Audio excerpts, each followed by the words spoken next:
Hola y bienvenidos a África 7 días, el programa semanal de France 24 dedicado a la actualidad del continente africano. Mi nombre es Amal Ben Othman. Comenzamos con los titulares. Desde Chad hasta Mali, pasando por Níger y Burkina Faso, la temporada de lluvias en África Central y Occidental ha sido especialmente devastadora este año, afectando a millones de personas con inundaciones sin precedentes. Este fenómeno podría volverse más frecuente debido al calentamiento global. África encabeza las tasas más altas de feminicidios en relación con su población femenina, según Naciones Unidas. Hoy en Kenia, tras el asesinato de la maratonista Rebecca Cheptegei, organizaciones feministas se movilizan como nunca antes, exigiendo acción por parte del gobierno. En Senegal, el presidente Bassirou Diomaye Faye ha disuelto la asamblea y convocado elecciones legislativas anticipadas. A continuación, les contamos las razones detrás de esta decisión, las posibles implicaciones y las reacciones que ha generado en el país. Chad, Níger, Camerún, Marruecos, Mali, Nigeria, Sudán del Sur. Lluvias intensas e inundaciones están afectando gravemente a las regiones de África Occidental y Central, impactando a casi 4 millones de personas, según datos de la ONU. Las consecuencias de estas condiciones meteorológicas extremas empeoran la situación en áreas ya golpeadas por la inseguridad alimentaria y los conflictos. En este informe presentamos la situación en 3 de los países más afectados. Maiduguri, capital del estado de Borno, en el norte de Nigeria.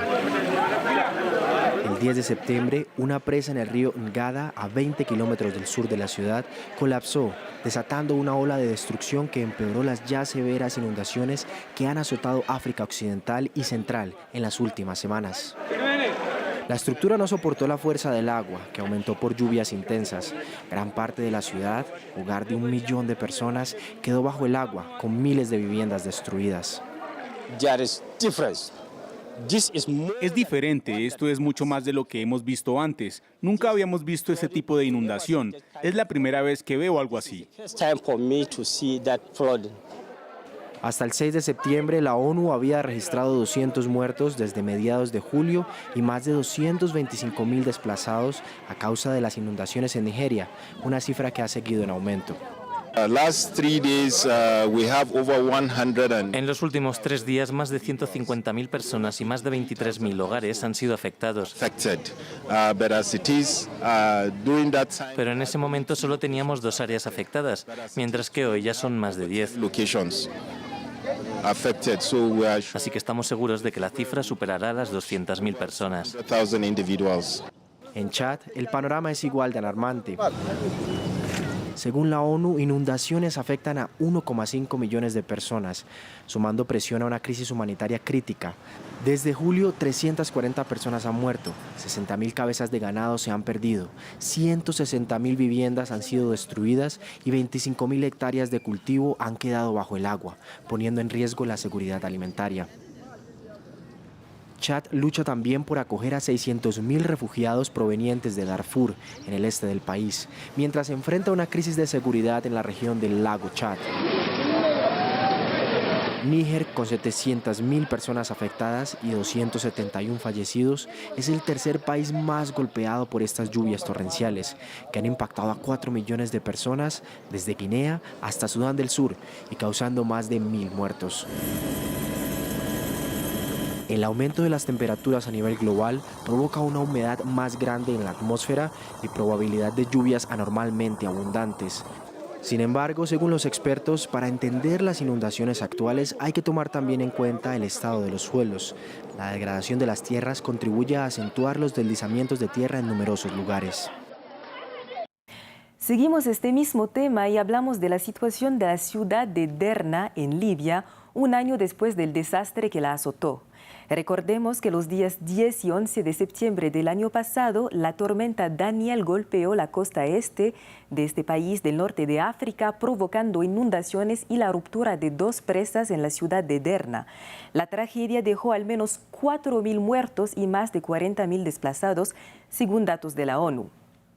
Hoy, la ciudad, que contaba con 120.000 habitantes antes del desastre, es un vasto campo de reconstrucción. Aunque se han hecho esfuerzos para la recuperación, 5 ONGs, entre ellas el International Rescue Committee y el Norwegian Refugee Council, han alertado que muchos desplazados siguen viviendo en condiciones precarias. Varias familias aún enfrentan dificultades para cubrir sus necesidades básicas, con acceso limitado a agua potable, problemas de saneamiento e higiene y falta de personal médico. Hace solo unas semanas competía en los Juegos Olímpicos de París como maratonista, pero al regresar a Kenia, donde vivía y entrenaba, encontró un destino trágico. Rebecca Cheptegei, atleta ugandesa de 33 años, fue rociada con gasolina y quemada hasta morir por su expareja. La maratonista fue enterrada el sábado 14 de septiembre en su pueblo natal de Bukwo, en Uganda. Su brutal asesinato ha desatado una ola de indignación internacional. En Kenia nunca antes tantas mujeres habían alzado su voz para denunciar los feminicidios. El brutal asesinato de Rebecca Cheptegei, junto con el reciente hallazgo de una fosa común con cuerpos de mujeres en un vertedero, ha avivado la ira de las organizaciones feministas del país.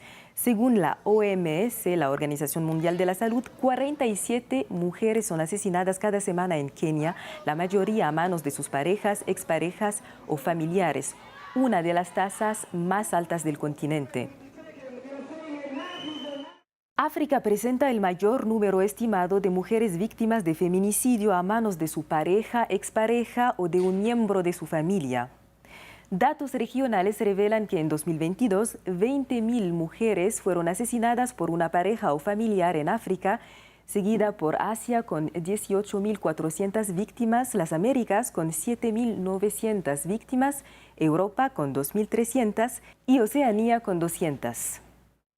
Previamente conversamos con Alejandra García, responsable del proyecto Feminist Opportunities Now en la Federación Internacional de Planificación Familiar Región África, quien nos explicó las causas detrás de estas alarmantes cifras en el continente. El patriarcado y la misoginia social es la raíz, desde nuestro punto de vista, es la raíz de los feminicidios y toda la violencia basada en el género. Evidentemente, en el continente africano también, y seguramente más que en algunos lugares, pues, podría ser.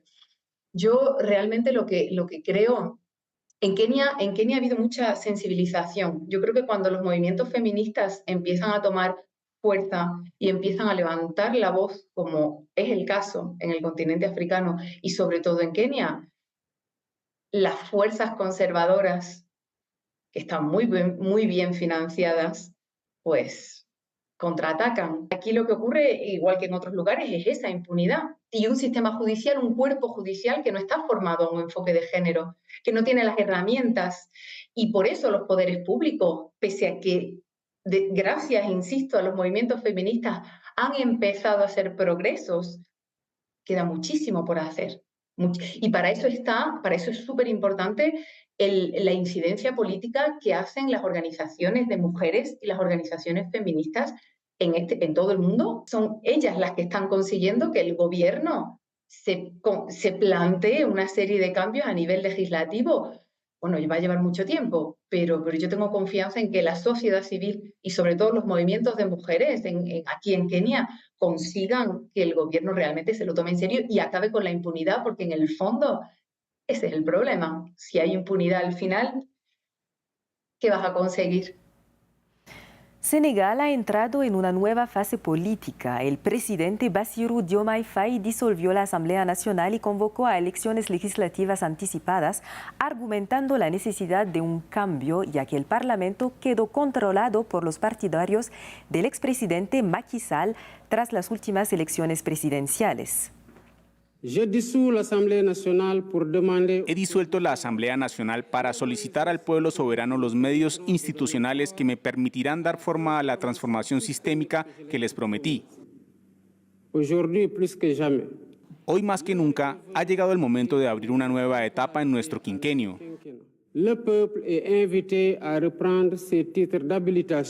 El pueblo está llamado a recuperar su mandato y a decidir soberanamente si la Asamblea Nacional debe reflejar las profundas aspiraciones de cambio que se manifestaron la noche del 24 de marzo de 2024, o si debe seguir siendo el último obstáculo de un régimen ya caído. En cualquier caso, el gobierno garantiza la correcta organización de las elecciones y la libre y democrática expresión de la voluntad popular, que gane el mejor.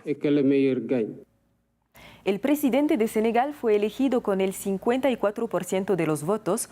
No obstante, la falta de una mayoría parlamentaria le ha impedido implementar su programa de transformación. En las últimas semanas, las tensiones entre el gobierno y la oposición han bloqueado la acción del Ejecutivo. Escuchemos a nuestra corresponsal en Dakar, Sara Sacco, con más detalles. Una cultura de bloqueo. Es así que el presidente Bassirou Diomaye Faye ha resumido la actitud de la oposición en la Asamblea. Y es cierto que han ocurrido varios enfrentamientos entre el grupo del expresidente Macky Sall, que tiene la mayoría en la Asamblea, y el nuevo gobierno. A principios de junio, por ejemplo, los diputados de la oposición boicotearon el examen de una ley sobre la reorientación del presupuesto y a principios de septiembre rechazaron una reforma constitucional destinada a suprimir 2 instituciones públicas con el fin de reducir el presupuesto del Estado. Para el presidente Faye, el bloque opositor ha hecho todo lo posible para frenar su acción. Desde la oposición, al contrario, se acusa al presidente de buscar pretextos para obtener una asamblea a su medida y acaparar todos los poderes, mientras que su programa carece de sustancia. Disuelta la asamblea, se espera que las próximas elecciones legislativas sean ganadas por el nuevo gobierno, que recibió un fuerte respaldo en marzo pasado. Para los senegaleses, la decisión parece bastante coherente. Recientemente votaron por un programa que aboga por un cambio radical. Quieren que el presidente Diomaye Faye y su primer ministro Ousmane Sonko tengan las manos libres para implementarlo. Así llegamos al final de esta edición de África 7 días. Gracias por su sintonía. La actualidad de África y del mundo continúa en France 24 en 4 idiomas.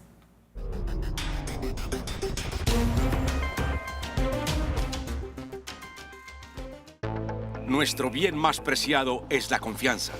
France 24, Radio Francia Internacional y Monte Carlo Dualilla trabajan a diario en todo el mundo para ofrecerle una información libre, independiente, verificada y equilibrada que lucha contra la manipulación en 21 idiomas. France Media Monde ha obtenido el sello Journalism Trust Initiative, que certifica el profesionalismo y fiabilidad de nuestros medios de información internacionales, con una puntuación de 100%. La confianza no se decreta, se merece y se cultiva. Gracias por su confianza. Liberté, égalité, actualité. RFI y France 24 presentan. En Primera Plana les proponemos cada semana un análisis monográfico y en profundidad sobre un asunto candente de la actualidad internacional. Es la base para empezar a pensar nuevas cosas para el futuro de la Iglesia. Una culminación que parece como el camino ya pasado, sino hasta dónde va. Creo que va a haber esa búsqueda permanente de un equilibrio forzosamente inestable con sus momentos de crisis y sus momentos más apaciguados. Con diferentes voces y distintas perspectivas. Lo que los gobiernos tienen que hacer básicamente ahora es tener una nueva visión del sistema de cuidados. No se pierdan cada semana nuestra ventana abierta al mundo. No se pierdan En Primera Plana. En Primera Plana, un programa en colaboración con RFI presentado por Carlos Herranz.